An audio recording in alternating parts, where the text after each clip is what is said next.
저녁이 되고 아침이 되니 이는 첫째 날이니라. 안녕하세요. 여러분의 호스트 스피커입니다. 오늘은 크리스마스 이브가 어떻게 시작되었고 또 어떤 역사를 거쳐 오늘에 이르렀는지 그 핵심만 간단히 짚어드릴게요. 우리가 당연하게 여기는 크리스마스 이브는요, 사실 고대의 시간 개념에서부터 출발해서 여러 종교적, 문화적 변화를 거치며 지금의 모습을 갖추게 됐답니다. 자, 핵심은 크게 세 가지로 볼 수 있어요. 첫째, 이브라는 말의 진짜 의미인데요. 이 단어는 저녁, 이비닝을 뜻하는 고대 영어 에펜에서 왔어요. 고대 유대 전통에서는 해가 지는 순간부터 다음 날이 시작된다고 봤거든요. 그러니까 12월 24일 저녁이 바로 성탄절의 시작을 알리는 시간, 즉 크리스마스 저녁이었던 거죠. 이게 오늘날의 크리스마스 이브가 된 거고요. 둘째, 그럼 왜 하필 12월 25일일까요? 사실 성경에는 예수님의 정확한 탄생일이 기록되어 있지 않아요. 4세기경 교황 율리오 1세가 12월 25일을 공식 기념일로 지정했는데요. 당시 로마의 가장 큰 동지 축제 문화를 기독교적으로 자연스럽게 흡수해서 복음을 더 효과적으로 전파하기 위한 결정이었습니다. 마지막으로 지금 우리가 아는 이 따뜻하고 가족적인 크리스마스 분위기는 비교적 최근인 19세기에 완성됐어요. 찰스 디킨스의 소설 크리스마스 캐럴이 자선과 나눔의 정신을 널리 알렸고요. 또 클레멘트 클라크 무어의 시 덕분에 지금의 친근한 산타클로스 이미지가 만들어졌답니다. 이처럼 크리스마스 이브는 고대의 시간관념에서 시작해 로마 시대 역사적 결정, 그리고 19세기 문학의 영향을 거쳐 전 세계인의 축제로 자리 잡게 된 겁니다. 오늘 이야기는 여기까지입니다. 곧이어 이 주제에 대한 심층 분석이 방송될 예정이니 기대해 주세요.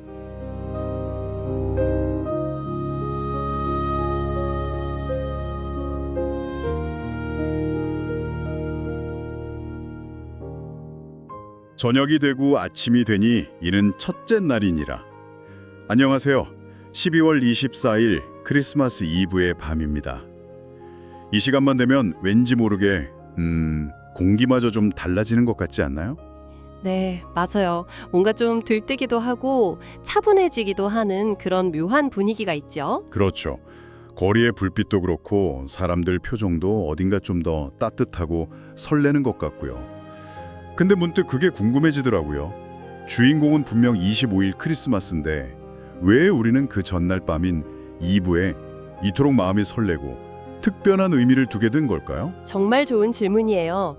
사실 그 답을 찾아가는 여정이 바로 크리스마스 이브의 역사를 여행하는 것과 똑같거든요. 아, 그 안에 역사가 숨어 있군요. 네, 우리가 당연하게 여기는 이 밤의 특별함은 이게 결코 하루아침에 만들어진 게 아니에요. 아주 오래된 시간 개념부터 시작해서요. 로마 제국의 어떤 거대한 결정, 그리고 또 어느 작은 마을 성당에 아주 다급했던 순간까지 정말 많은 이야기들이 겹겹이 쌓여 있습니다. 와, 이야기의 시작점이 생각보다 훨씬 더 멀리 가네요. 그럼 가장 기본적인 것부터 한번 시작해 볼까요? 이브의 이브라는 단어 자체요. 이게 저녁, 이브닝에서 왔다고는 들었는데 어떻게 저녁이라는 짧은 시간이 전날, 전체를 의미하게 된 거죠? 바로 그 지점이 모든 비밀의 열쇠라고 할 수 있어요. 지금 우리들은 자정, 그러니까 밤 12시가 되면 날짜가 바뀌는 것에 너무 익숙하잖아요. 네, 당연하죠. 하지만 고대 유대 문화에서는요, 해가 지는 그 순간 하루가 끝나는 게 아니라 새로운 하루가 시작된다고 생각했어요. 아, 시작점이 달랐던 거군요. 하루의 시작이 아침 해가 아니라 저녁 노을이었다니. 와, 이건 정말 생각의 전환인데요. 그렇죠. 그래서 지금도 유대인들은 금요일 해가 진 후부터 토요일 해가 질 때까지를 안식일로 지키거든요.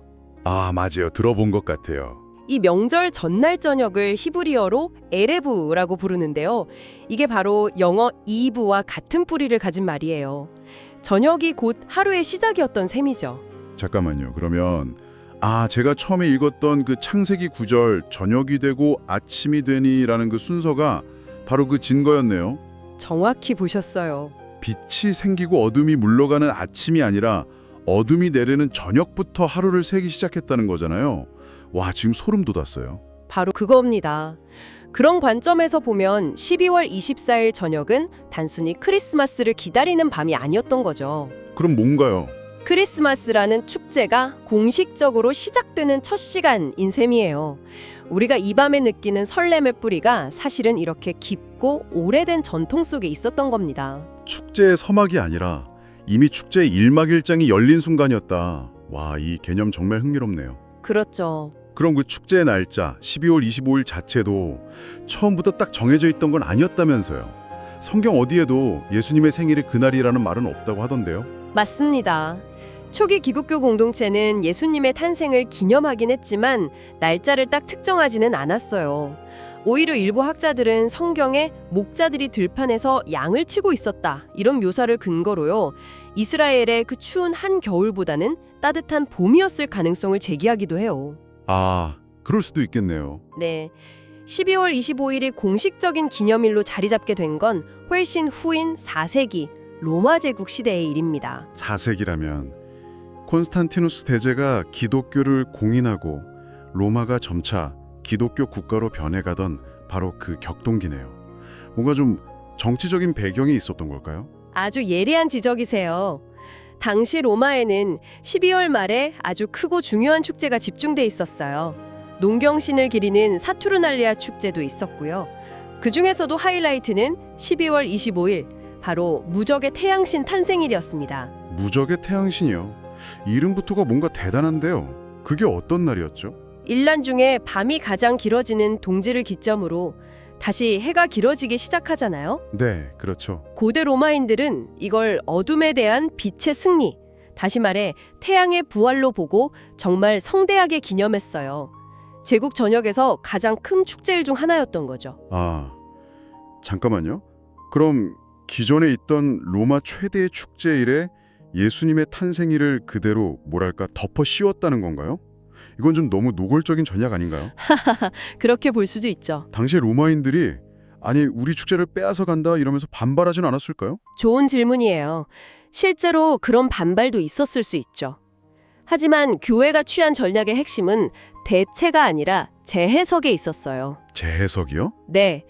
여러분들이 그동안 경배해온 태양의 부활은 사실 세상의 빛으로 오신 예수 그리스도의 탄생을 예고하는 것이었습니다. 라고 그 의미를 덮씌우는 방식이었죠. 아, 익숙한 형식은 그대로 두되 그 알맹이만 기독교적인 의미로 채워 넣었다. 바로 그거죠. 훨씬 정교하고 부드러운 문화적 흡수 전략이었던 셈입니다. 와, 정말 영리하네요. 저항을 최소화하면서 자연스럽게 문화를 바꾸는 방법이었군요. 자, 이렇게 2부의 시간적 의미와 크리스마스의 날짜가 정해졌는데 오늘날 우리가 느끼는 2부의 그 따뜻하고 감성적인 분위기는 이런 역사적 사실만으로는 다 설명이 안 되는 것 같아요. 물론이죠. 그 뼈대 위에 살을 붙이고 온기를 불어넣은 건 바로 이야기의 힘이에요.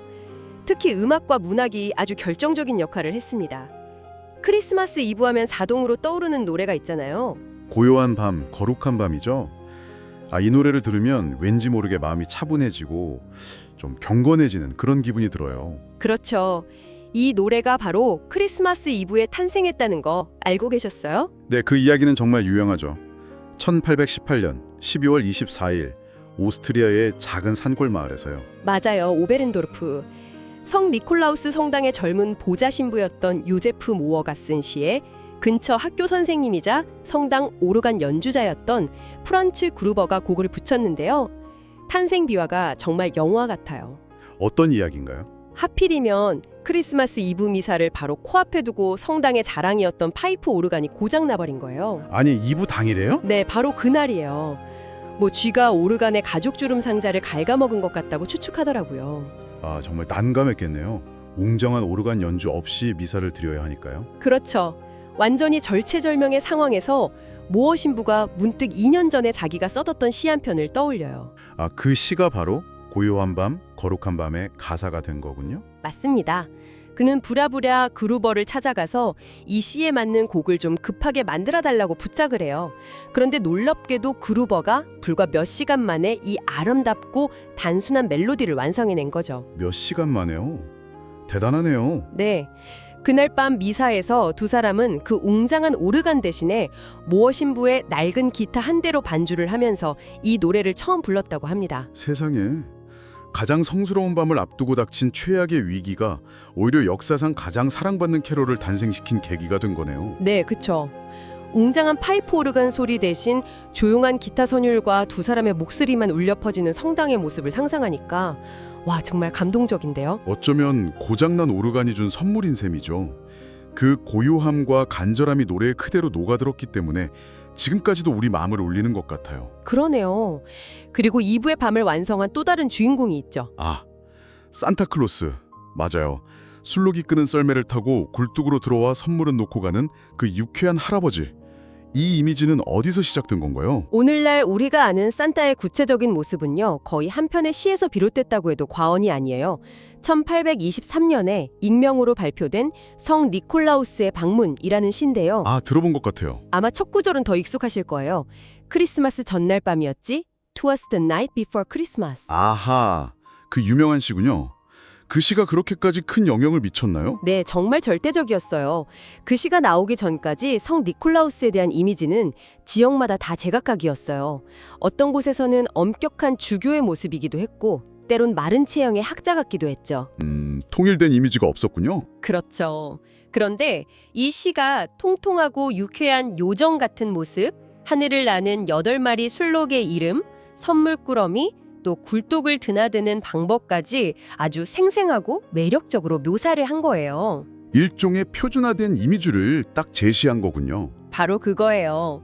이 시가 신문을 통해서 사파와 함께 널리 퍼져나가면서 전 세계 아이들이 공유하는 산타클로스의 공식 설정이 되어버린 거죠. 아하, 공식 설정.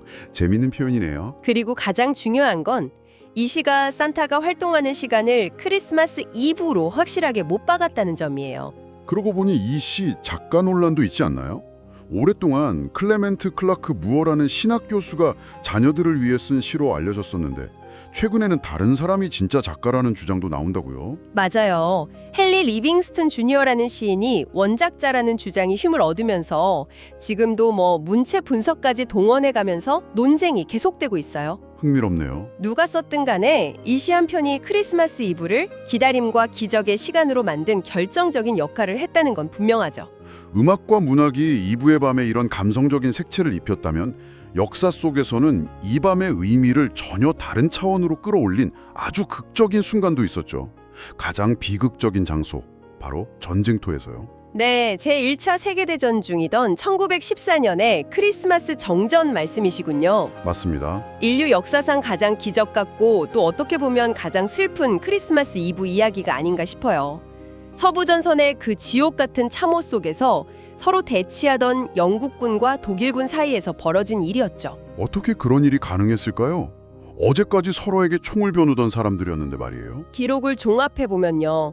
크리스마스 이브 밤이 되자 독일군 참호 쪽에서 먼저 작은 크리스마스 트리에 촛불을 밝히고 고요한 밤, 거룩한 밤을 부르기 시작했대요. 아, 독일어 원곡으로요? Stille Nacht, Heilige Nacht. 네, 처음엔 경계하던 영국군도 그 익숙한 멜로디를 듣고는 박수를 치고 곧 자기들 쪽에서 다른 캐럴을 부르면서 화답을 했죠. 노래가 참호 사이의 그 무인지대를 가로질러 오고 갔던 거군요. 네, 그러다 누군가 쏘지 않으면 우리도 쏘지 않겠다고 외쳤고 병사들이 하나둘 조심스럽게 참호 밖으로 기어 나온 거예요. 와, 그리고는 서로 만나서 악수를 하고 담배나 소시지, 초콜릿 같은 자기들의 소중한 보급품을 나누고 가족 사진을 보여주기까지 했대요.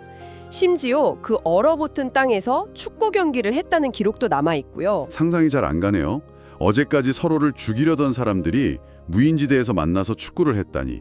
그 순간 병사들은 무슨 생각을 했을까요? 이건 단순한 휴전이 아니라 전쟁이라는 거대한 시스템에 대한 가장 인간적인 저항처럼 들리는데요. 맞아요. 물론 그 평화는 하루 이틀 만에 끝났습니다.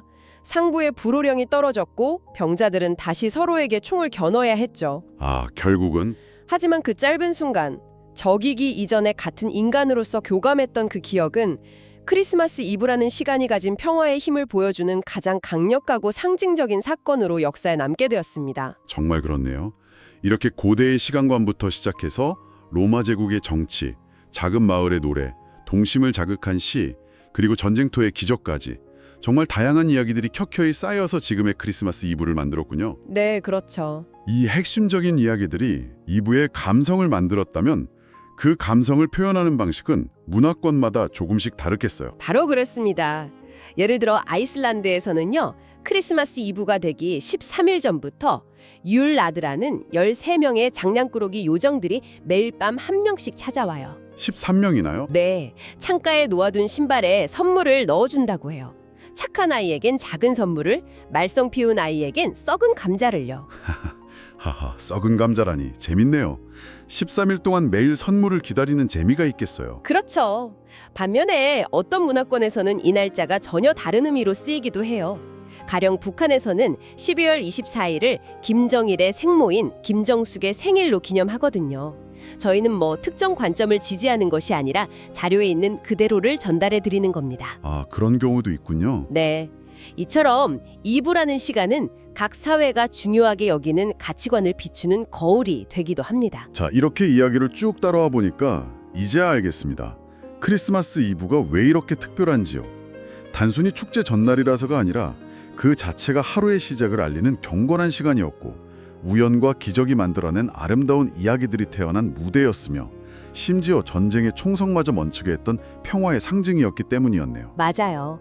결국 오늘 우리가 느끼는 크리스마스 이브의 마법은 이게 단 하나의 사건이 아니라 고대 유대인의 시간관, 로마 제국의 정치적 결단, 그리고 전쟁터와 작은 성당에서 벌어진 우연한 사건들이 겹겹이 쌓여 만들어진 하나의 거대한 문화적 발명품에 가까운 거예요. 문화적 발명품이라. 네, 우리가 무심코 즐기는 이 밤의 전통이 사실은 수천 년에 걸친 인류 이야기의 결과물인 셈이죠. 오늘 이 밤, 지금 이 순간 여러분은 어떤 크리스마스 이브를 보내고 계신가요? 어쩌면 여러분이 지금 사랑하는 사람들과 함께 나누린 그 시간과 이야기 역시 훗날 여러분의 삶에서 가장 소중한 크리스마스 이브 이야기의 한 페이지가 될지도 모릅니다. 여러분의 밤이 오늘 저희가 나눈 이야기들처럼 따뜻하고 의미 있는 시간으로 채워지기를 바랍니다. 어쩌면 오늘 여러분만의 새로운 전통이 시작되는 밤일 수도 있겠네요. 행복한 성탄 전야 보내십시오. 고맙습니다.